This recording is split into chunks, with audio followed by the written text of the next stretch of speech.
जैसा कि आप सबों से मैं राजीव रंजन सिंह वादा किया था, सबका कॉमन एक कमेंट आ रहा था कि सर ज्योमेट्री और मेंसुरेशन के दौर को थोड़ा पूरा करवाया जाए। तो पूरा होने में तो लगभग 18 घंटा के आसपास का वीडियो का दौर चला जाएगा, लेकिन हाँ, वो एक कहते हैं ना कि गागर में सागर समेट देने का प्रयास, तो गागर में सागर समेटने का प्रयास कर रहे हैं कि ज्योमेट्री का रेगुलर ट्रैक आपका कमांड हो जाए, तो उसको लेके आए हैं। आइए, पहला ग्रुप है एंगल। एंगल को में कितने कैटेगरी में, कितने बिरादरी में उसको बांट रहे हैं। एक है जब एंगल जो है 0 से ऊपर चल रहा हो और 90 से नीचे, तो उसको एक्यूट एंगल न्यून कोण के पढ़ेंगे। लेकिन जब एंगल 90 से ज्यादा जा रहा हो लेकिन 180 से कम, तो ऑब्ट्यूस एंगल अधिक कोण पढ़ेंगे। जब एंगल एक्यूरेट 90 के बराबर जा रहा हो तो उसको राइट एंगल समकोण पढ़ेंगे। लेकिन जब एंगल 180 से ज्यादा जा रहा हो लेकिन 360 के अंदर सिमट जा रहा हो तो उसको रिफ्लेक्स एंगल वृहत कोण पढ़ेंगे। अब अगला हो गया एक स्ट्रेट लाइन, रिजु रेखा या सरल रेखा कहेंगे। स्ट्रेट लाइन, जब लाइन पर बना हुआ एंगल 180 डिग्री का हो तो स्ट्रेट लाइन। और एक हो गया फुल्ली रोटेशनल एंगल, पूर्ण घूर्णी कोण। पूर्ण घूर्णी मतलब एक सेंटर पर से एक चक्कर पूरा लगा ले, तो एक चक्कर पूरा जस्ट लाइक सर्किल के सेंटर पर तो एक रोटेशन पूरा होता है, तो फुल रोटेशनल एंगल 360 डिग्री का। अब थोड़ा आगे बढ़े, इसको बढ़ाएं तो त्रिभुज को भुजा के हिसाब से भी 3 कैटेगरी, 3 बिरादरी में, और कोण के हिसाब से भी 3 बिरादरी में बांट दिया गया है। जब भुजा के हिसाब से देखें तो 3 कैटेगरी, इक्विलेटरल, समबाहु, आइसोसेलेस, समद्विबाहु, विषमबाहु, ऐसे करके 3 बिरादरी। तो समबाहु, सम मतलब बराबर, अब बाहु मतलब भुजा, तो जिसका 3 भुजा, त्रिभुज में तो 3 ही भुजा है, तो जिसका तीनों का तीनों भुजा बराबर चल रहा हो वो हो गया समबाहु। सम द्विबाहु, द्वि मतलब 2 भुजा, तो जिसका 2 भुजा सम मतलब बराबर चल रहा हो तो समद्विबाहु। और जिसका विषम, विषम मतलब अलग अलग, तो जिसका सब भुजा अलग अलग शेप का हो वो हो गया आपका विषमबाहु त्रिभुज। लेकिन ऐसे ही अगर एंगल के ग्राउंड पर बांट दें तो एक हो जाता है एक्यूट एंगल ट्रायंगल, न्यून कोण त्रिभुज। न्यून कोण त्रिभुज किसको कहेंगे? तो वो त्रिभुज जिसका तीनों कोण जो है वो 90 से छोटा हो। एक्यूट एंगल ट्रायंगल न्यून कोणीय त्रिभुज, तो न्यून कोणीय कहेंगे जिसका तीनों कोण 90 से छोटा हो। यहां जरा देख लें कि सब हाँ आ जाएगा जगह। तीनों कोण लेस देन 90, 90 से छोटा तीनों होना चाहिए। लेकिन ऑब्ट्यूस एंगल ट्रायंगल अधिक कोणीय त्रिभुज, तो कोई एक कोण, इसमें तीनों नहीं बोल रहे हैं, कोई एक कोण अगर 90 से बड़ा हो गया तो ऑब्ट्यूस। एक एंगल, एक कोण बड़ा हो जाए किससे? 90 से। 90 डिग्री से ज्यादा कोई एक हो गया तो अधिक कोण। और समकोण कहेंगे एक कोण जो हो वो क्या हो जाए? तो एक कोण बराबर हो जाए 90 डिग्री के, तो ये हो गया आपका समकोण त्रिभुज। तो भुजा के हिसाब से भी 3 बिरादरी, कोण के हिसाब से भी त्रिभुज को 3 बिरादरी में बांटते हैं। चलिए अब 2 लाइन और जोड़ लेते हैं, एक कॉम्प्लीमेंट्री एंगल और सप्लीमेंट्री एंगल। कॉम्प्लीमेंट्री एंगल जब 2 कोण का योग, कॉम्प्लीमेंट्री कहे जब 2 कोण का योग 90 हो। जैसे ये है अल्फा, ये है बीटा, तो अल्फा बीटा मिलके क्या हो रहा है? 90, तो ये दोनों कोण मिलके कहलाएगा कॉम्प्लीमेंट्री एंगल। आपको वन लीनियर के वक्त जरूरत पड़ेगा। हिंदी में बहुत सारा नाम होता है, पूरक, कोटि पूरक, अनुपूरक, तो हिंदी नाम बहुतों को रटते रटते भी बहुत कंफ्यूज करता है। इसलिए बढ़िया होगा कॉम्प्लीमेंट्री सप्लीमेंट्री को ध्यान रखिए, तो कल के लिए एग्जाम में बढ़िया रहेगा, कोई कंफ्यूजन नहीं। हाँ, जो याद कर सकते हैं याद कर लीजिएगा। और दूसरा कहे सप्लीमेंट्री एंगल, जब दो कोनों का योग 180 डिग्री हो जाए, मतलब एक स्ट्रेट लाइन खींच दिए, और अब अगर यहां मिलाएं तो ये अल्फा हो ये बीटा हो, तो अल्फा प्लस बीटा यहां क्या हो रहा है 180 डिग्री, तो ये हो गया आपका सप्लीमेंट्री एंगल। और यहां हो रहा है अल्फा बीटा मिलके कितना, तो 90 डिग्री, ये हो गया आपका कॉम्प्लीमेंट्री एंगल। अब आइए शुरुआत किया जाए त्रिभुज का। तो चलिए क्रम लिए चलते हैं, ट्रायंगल से फेज को आगे बढ़ाते चलते हैं। त्रिभुज, बेसिक रूल तो आपको पता है, तीन भुजा से घिरा हुआ बंद आकृति त्रिभुज है। तीन भुजा से घिरा हुआ बंद आकृति त्रिभुज है। तीन भुजा बना दिए, आकृति को पैक कर दिए, तो ये हो गया त्रिभुज। मान लीजिए इस शीर्ष को कह दिए कैपिटल ए, इस शीर्ष को कैपिटल बी, इस शीर्ष को कैपिटल सी कहे, तो भुजा कौन कौन बन के आया आपका, एक भुजा बन के आया ए बी, एक भुजा को पढ़ेंगे बी सी, एक भुजा को आप पढ़ेंगे सी ए बी बी सी और सी ए पढ़िए चाहे ए सी पढ़िए। अब इसी को अगर शॉर्ट में लिखना हो ना, तो क्या करते हैं कि बी सी भुजा लिखना है, तो इसके सामने का एंगल कौन है ए, तो इसको ऐसा करते हैं कि स्मॉल में ए से इंडिकेट कर देते हैं। अगर एसी भुजा को लिखना हो तो इसके सामने का एंगल बी है, मतलब इसको स्मॉल बी कह सकते हैं, और ए बी के सामने सी है तो इसको स्मॉल सी कह सकते हैं।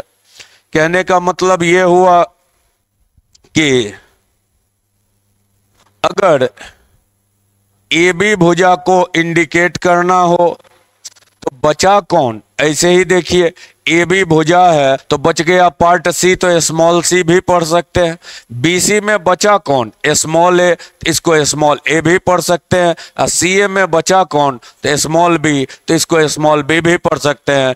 मतलब आप बी सी भुजा पढ़िए, चाहे उसी को पूरा डिटेल में लिखिए तो बी सी, और शॉर्ट में लिखिए तो स्मॉल ए, आराम से लिख के बढ़ सकते हैं। तो ये है पहले भुजा का इंडिकेटर कि ऐसे भी भुजा को लिखा जा सकता है। ठीक है, अब आइए, तो सबसे पहला काम यह होता है कि त्रिभुज का निर्माण होगा कब, तो पहला लाइन त्रिभुज कब बनेगा, तो त्रिभुज का निर्माण का चर्चा कर रहे हैं कि त्रिभुज बनेगा आखिर कब, निर्माण कब होगा। तो त्रिभुज का निर्माण तभी होगा जब तीसरी भुजा, अब किसी को तीसरी कह सकते हैं, अभी फिलहाल हम मान लेते हैं सी को तीसरी, तो तीसरी भुजा जो हो दो भुजाओं के योग से कम, तो बाकी दो भुजा कौन कौन बचा, इसके योग से कम और इसके अंतर से ज्यादा होना चाहिए, तो ए बी के डी फर से ज्यादा होना चाहिए। अब इसको ऐसा करते हैं, इसको मॉड में डाल देते हैं। मॉड का काम है कि निगेटिव रहे चाहे पॉजिटिव रहे, बाहर आएगा तो पॉजिटिव। ऐसा क्यों करते हैं, अभी आपको थोड़े पता है कि कौन बड़ा है कौन छोटा है, या जिनको मॉड ना लगाना हो तो ऐसे भी पढ़ सकते हैं, बड़ा वाला डेटा में छोटा वाला को घटा के। तो अगर इस कंडीशन को पूरा कर रहा है तो इसका मतलब त्रिभुज बनेगा। जैसे मान लीजिए कह दिया कि 5, 7, 13 भुजा से त्रिभुज बनेगा कि नहीं बनेगा। अब तीसरी भुजा जो है, तो अब देखिए तीसरी भुजा अगर 13 को कह दें तो बाकी दोनों बचा 5 और 7, तो 7, 5, 12 से कम होना चाहिए। 7, 5 का डिफर क्या है, 2 से अधिक होना चाहिए। तो 2 से अधिक तो है लेकिन 12 से कम नहीं है। इसका मतलब है कि ये त्रिभुज का निर्माण संभव नहीं है। लेकिन क्वेश्चन दे दिया 4, 5, 7, देखिए दोनों का अंतर, इसको तीसरी मान लेते हैं तो दोनों का अंतर 1 हुआ, 1 से ज्यादा है 7, इस दोनों का योग तो 5, 4, 9, 9 से कम है। इसका मतलब है कि त्रिभुज बन रहा होगा। तो पहला काम है त्रिभुज का निर्धारण करना कि त्रिभुज बनेगा या नहीं बनेगा। अब रही बात, अगर बनेगा तो कैसा होगा, आखिर किसी ना किसी ग्रुप में जाएगा। तो कैसा होगा त्रिभुज। आइए अगले पेज में इसकी कहानी करते हैं, कैसा होगा त्रिभुज। अब अगर त्रिभुज में दो भुजाओं के वर्गों का योग, अभी पहले क्या कहे, त्रिभुज बनेगा कब, तो तीसरी भुजा दो भुजा के योग से कम और अंतर से ज्यादा हो तब त्रिभुज का निर्माण हो जाएगा। और जब त्रिभुज का निर्माण हो गया तो कैसा होगा, तो तीन सिचुएशन बन के आएगा। अभी अभी भुजा की चर्चा किए थे और भुजा के बारे में बता रहे थे कि दो भुजा, तीन भुजा ए बी सी हो तो दो छोटी छोटी भुजा के वर्गों का योग करें और एक तीसरी भुजा को अलग वर्ग करे। ये दोनों चेहरा अगर आपस में बराबर पड़ रह गया तो इसका मतलब हुआ कि ये जो त्रिभुज बन के आएगा ये त्रिभुज आपको कौन सा मिलेगा, समकोण त्रिभुज मिलेगा। लेकिन दो छोटी छोटी भुजा के वर्गों को का योग किए, ये बड़ा रह गया तीसरी भुजा के वर्ग से, तो ऐसी स्थिति में त्रिभुज जो होगा वो ऑब्ट्यूस न्यून कोणीय त्रिभुज रहेगा। समकोण त्रिभुज बनेगा वहां, यहां बनेगा न्यून कोण। और तीसरा है दो छोटी छोटी भुजा का वर्ग किए, इसके मिलने के बावजूद तीसरा अकेला बड़ा। तो देखिए ऐसे ही समझिए सिंपल, क्योंकि इस दोनों में देखते हैं बराबर कंफ्यूज रहता है लड़का। अब ये हो गया इस टाइप का अधिक कोणीय, तो तीसरा अकेले जब बहुत बड़ा पड़ जाए, तो देख रहे हैं तीसरा अकेले बहुत बड़ा होगा तब ये त्रिभुज कैसा होगा, तो ये त्रिभुज आपका हो गया अधिक कोणीय त्रिभुज। ठीक है, इस दोनों में कंफ्यूजन ना रहे। अकेले वाला बड़ा हो गया तो अधिक कोणीय है, अकेले वाला छोटा पड़ गया तो न्यून कोणीय, बराबरी पर है तो समकोणीय त्रिभुज होगा। तो भुजा के हिसाब से त्रिभुज में तीन भुजा रहा ए बी सी। पहला काम है ये देखना कि त्रिभुज का निर्माण होना चाहिए। निर्माण होने के बाद भी बनेगा त्रिभुज तभी ना तय करेंगे कि अधिक कोण समकोण न्यून कोण। त्रिभुज नहीं बनेगा तो तय कैसे करेंगे कि कैसा होगा क्या होगा। तो पहला काम सबसे पिछला लाइन लिखाए थे, पहले त्रिभुज बनना चाहिए। तो त्रिभुज का पहला काम निर्माण होना चाहिए, मतलब इस कंडीशन को फॉलो करना चाहिए। और होगा तब चेक करेंगे कि अधिक कोण है न्यून कोण है समकोण है। तो एक बिरादरी तो आपका ये वाला बन के आ गया। ठीक है, अब एक और बिरादरी लिख ही लीजिए या पहले चर्चा कर लेते हैं। जैसे मान लीजिए एग्जाम में आपको क्वेश्चन आ गया ऐसे 4 5 7 भुजा वाला त्रिभुज कैसा होगा, भुजा वाला त्रिभुज कैसा होगा, यह तय करना है कि न्यून कोण होगा अधिक कोण होगा समकोण होगा, आखिर किसी ना किसी कैटेगरी का होगा। तो आप क्या कीजिए, अब दो छोटी छोटी भुजा का वर्ग कर लीजिए, 4 का स्क्वायर 5 का स्क्वायर, इसका संबंध ढूंढिए 7 के स्क्वायर से। ये हो गया 25, ये हो गया 16। 25 और 16 कितना 41, और 7 का स्क्वायर 49। अकेला वाला बड़ा है तो अकेला वाला जब बड़ा पड़ रहा होगा तो कैसा होगा, अधिक कोण। 25 और 16 जोड़ दिए, 25 15 40 41, ये 49, तो 49 अकेले बढ़ा तो यहां पर कैसा हुआ, अधिक कोणीय। अधिक कोणीय मान लीजिए दे दिया 5 6 7 भुजा वाला त्रिभुज कैसा होगा। आप पहले चेक कीजिए, 5 का स्क्वायर 25, 6 का स्क्वायर 36, और 36 और 25 कितना 61, और इसका संबंध ढूंढते हैं 49 से। तो 49 के बजाय पहले 7 का स्क्वायर ही लिखिए 49 से, तो ये इधर वाला ही बड़ा रह गया। ये 25 रहा, ये रहा 36, 36 अब 25 61, जबकि 49 अकेला छोटा पड़ रहा है। इसका मतलब ये त्रिभुज कैसा हो गया आपका? न्यून कोणीय। तो लिख दिया न्यून कोणीय। मान लीजिए आपको क्वेश्चन दे दिया 3 4 5 भुजा वाला त्रिभुज कैसा रहा, तो आप देखें 3 का स्क्वायर प्लस 4 का स्क्वायर का संबंध ढूंढे 5 के स्क्वायर से। कैसा है? तो 9 16 9 25, ये भी 25, तो बराबरी का है। अब बराबरी का हुआ तो इसका मतलब ये कैसा हो गया आपका? समकोणीय त्रिभुज। तो समकोणीय त्रिभुज का निर्माण होगा। ठीक है, इसमें हमको लगता है कि सबका कंफ्यूजन सॉल्व हो गया होगा। अब देखिए, अब आते हैं एग्जाम के दिशा की ओर। कभी यूं दे दिया आपको क्वेश्चन 7 5 13 भुजा वाला त्रिभुज कैसा होगा? रिप्लाई दीजिएगा। भुजा वाला त्रिभुज कैसा होगा?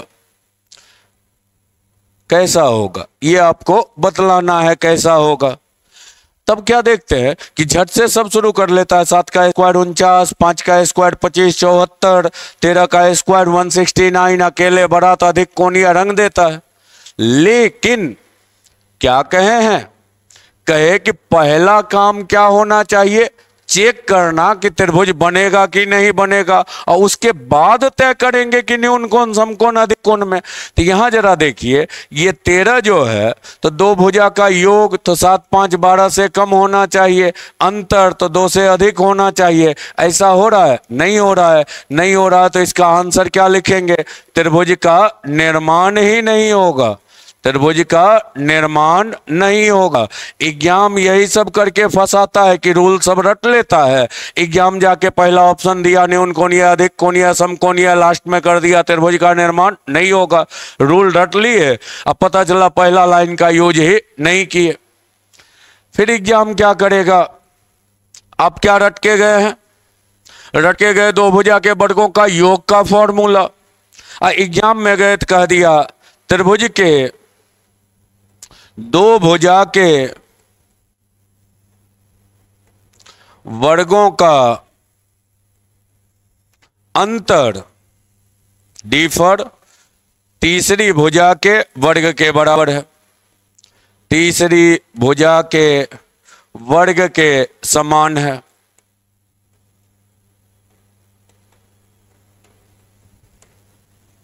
अब त्रिभुज कैसा होगा?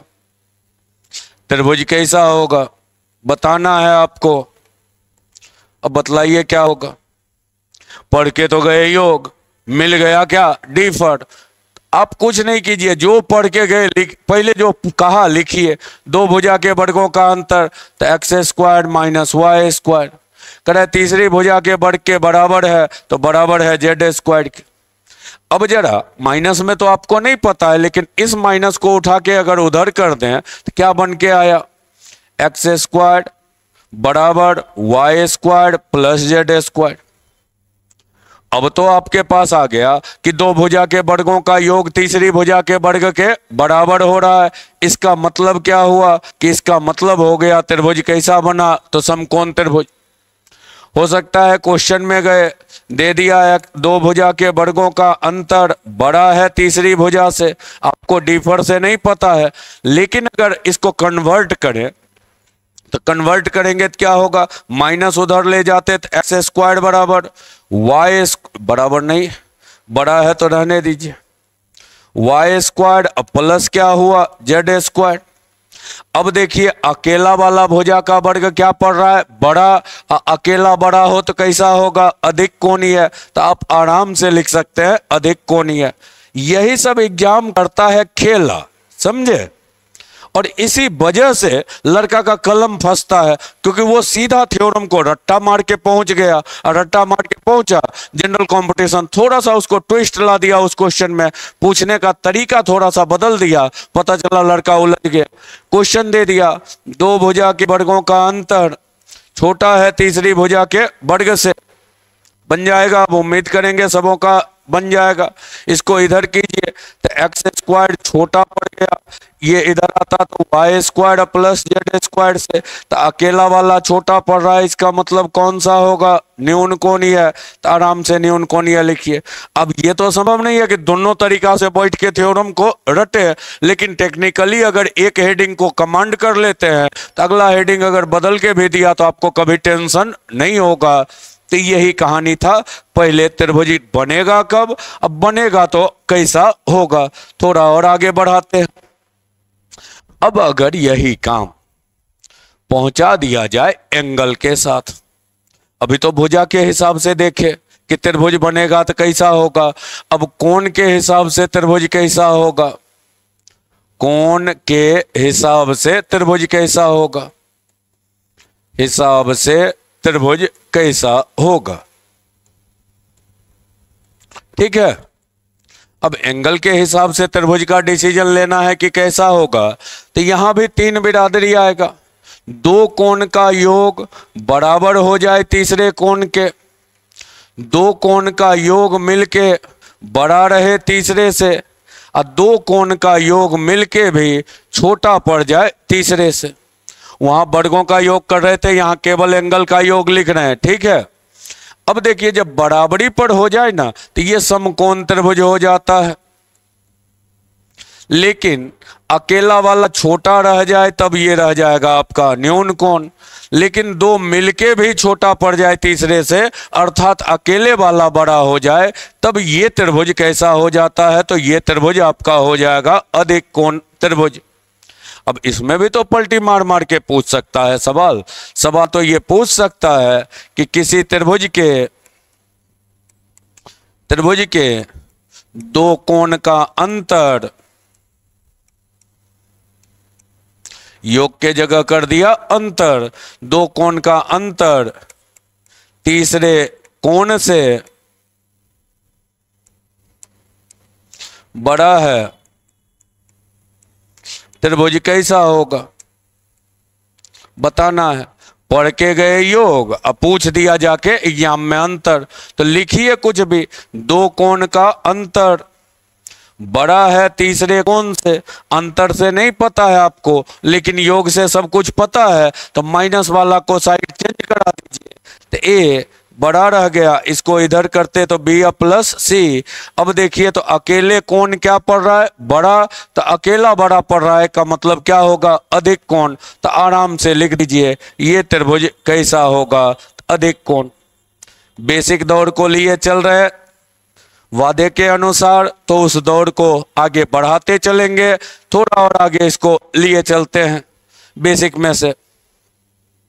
अब सवाल ये कर लेते हैं थोड़ा, एक बेसिक वन लीनियर, पहले सब बेसिक कहानी करते चलते हैं। बेसिक वन लीनियर त्रिभुज का बेसिक रूल क्या क्या होता है, तो बेसिक रूल होता है पहला, लिखिएगा, त्रिभुज में ये कोण अल्फा है, ये बीटा है, ये गामा है, तो alpha plus beta plus gamma, त्रिभुज के तीनों कोण का योग होता है 180 डिग्री। क्लियर है।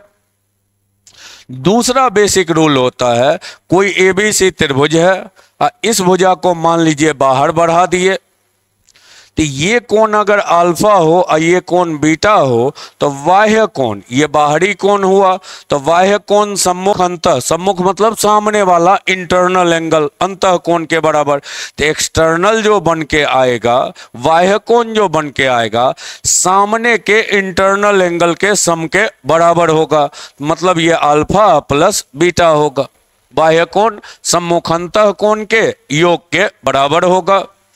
अब देखिए त्रिभुज के एंगल रिलेशन में तीन ही लाइन के अराउंड पूरा घूमना है, दो लाइन हो गया बच्चा वाला, त्रिभुज के तीनों कोण का योग 180, दूसरा हो गया बाह्य कोण सम्मुख अंतः कोण के योग के बराबर होता है, और तीसरा लिखिएगा, त्रिभुज में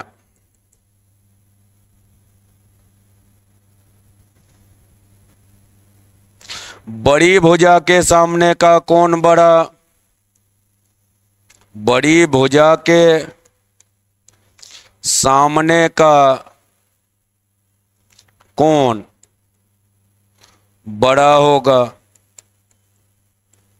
त्रिभुज में बड़ी भुजा के सामने का कोण बड़ा होगा, त्रिभुज में छोटी भुजा के सामने का कोण छोटा होगा, और त्रिभुज में समान भुजा के सामने का कोण समान होगा।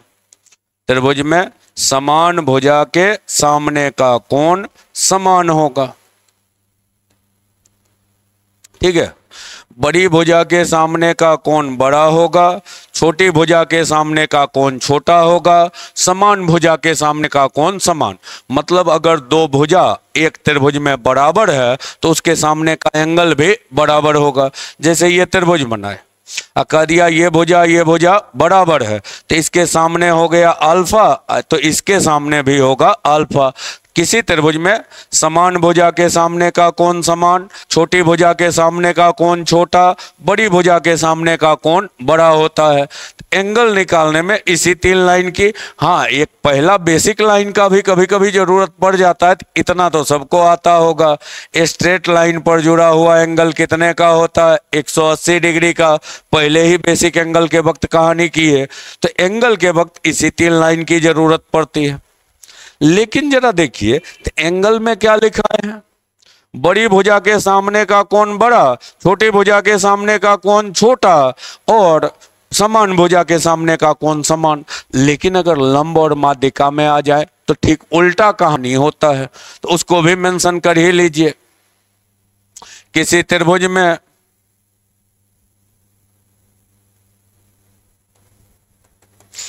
लंब कह दे, परपेंडिकुलर या मीडियन, माध्यिका का चर्चा करे, कोण की अभी चर्चा किए थे, और अब कहानी कर रहे हैं लंब या माध्यिका, परपेंडिकुलर या मीडियन की कहानी कर रहे हैं, लंब या माध्यिका। तो ये उल्टा चलता है।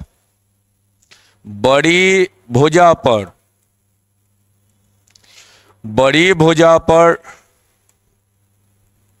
डाला गया लंब या माध्यिका, बड़ी भुजा पर खींचा गया डाला गया लंब या माध्यिका, तो बड़ी भुजा पर डालेंगे तो छोटा रहेगा, और छोटी भुजा पर डालेंगे तो बड़ा रहेगा।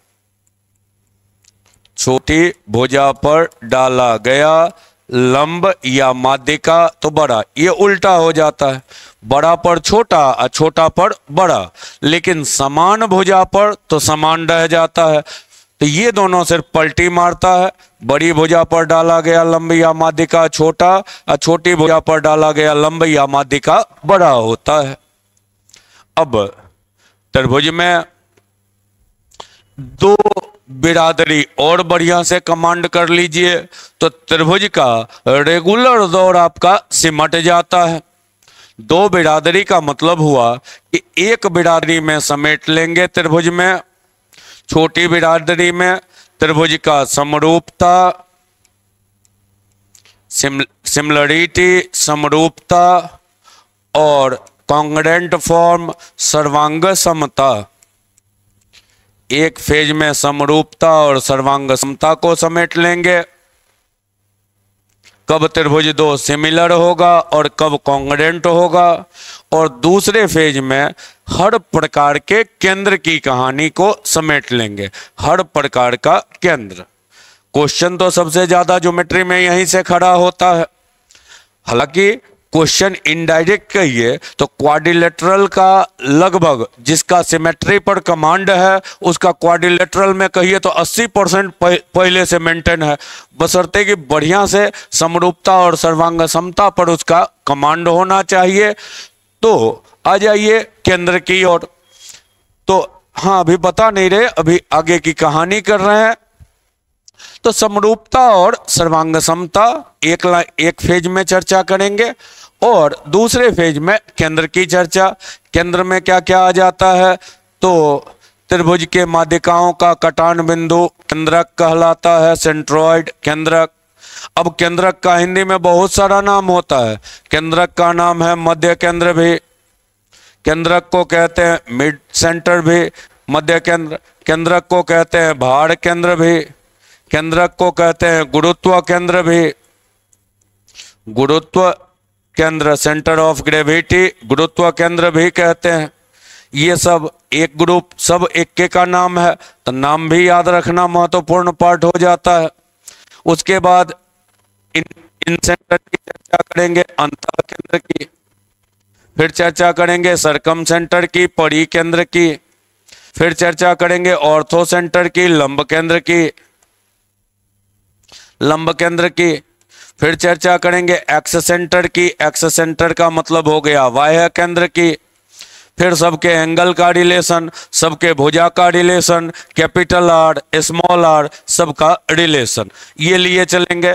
इसका वीडियो थोड़ा लंबा वीडियो बनेगा, हालांकि इसका भी वीडियो थोड़ा लंबा ही रहेगा। तो एक वीडियो में, आज के वीडियो में आपका यहाँ तक की कहानी कर दी है। ये है आपका वीडियो नंबर 1। वीडियो नंबर 2 आपका उपलब्ध करवा देंगे इस कहानी की, त्रिभुज का समरूपता और त्रिभुज का सर्वांग समता। वीडियो नंबर 3 जो बना के देंगे उसमें इस सारे केंद्र की कहानी को समेट देंगे, और जितना रेगुलर थ्योरम यूज होता है, इसमें थ्योरम नहीं यूज है, इसमें बेसिक रूल रेगुलेशन है, बस समझ में आना चाहिए। लेकिन इसमें कुछ चीजें ऐसी होगी जो आपको विधिवत याद भी करना पड़ेगा, और तब जाके कहा जाता है कि ट्रायंगल पूर्ण हुआ आपका। और तब उसके बाद जरूरत होगी तो कुछ प्रीवियस के प्रैक्टिस के साथ भी कहानी लेंगे, वो डिपेंड करता है वीडियो के रिस्पांस पर। वीडियो का रिस्पांस कैसा रहेगा उसके अकॉर्डिंग, लेकिन वादे के अनुरूप थ्योरम की कहानी का दौर निश्चित रूप से चला देंगे, थ्योरम को सिस्टमैटिक जरूर कर देंगे। ये वीडियो आपका काफी लंबा जाएगा, तो जैसा डिमांड रहेगा उसके हिसाब से उसके बाद, हाँ ये तीनों हर हाल में सिस्टमैटिक एक एक संडे, तो आज के संडे में इतनी कहानी की, अगले संडे वाले में ये कहानी, उसके अगले संडे वाले में ये कहानी कर लेंगे। और शायद वीडियो मंडे को रिलीज हो जाना चाहिए, तो वीडियो को मंडे को रिलीज करते चलेंगे। ये तीनों फेज, फिर उसके बाद प्रॉब्लम की जरूरत होगी, जैसा जैसा कहा जाएगा उस हिसाब से कहानी को करेंगे।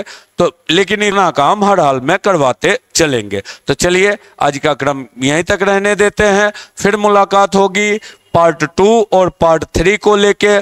तब तक आप लोग इस वीडियो को आराम से देखिए, मित्रों को भी बतलाइए, शेयर कीजिए, साझा कीजिए, ताकि थोड़ा थोड़ा जो होता है ना, व्यूज का एक असर ये होता है कि वीडियो बनाने में एनर्जी आती है। व्यूज नहीं रहता है तो लगता है कि ऐसे ही वीडियो बना रहे होते हैं, ठीक है। तो इसलिए थोड़ा बहुत निश्चित रूप से सलाह मशविरा करते चलिएगा। तो चलिए आज का क्रम यहीं तक रहने देते हैं, फिर मुलाकात होगी नए वीडियो के साथ।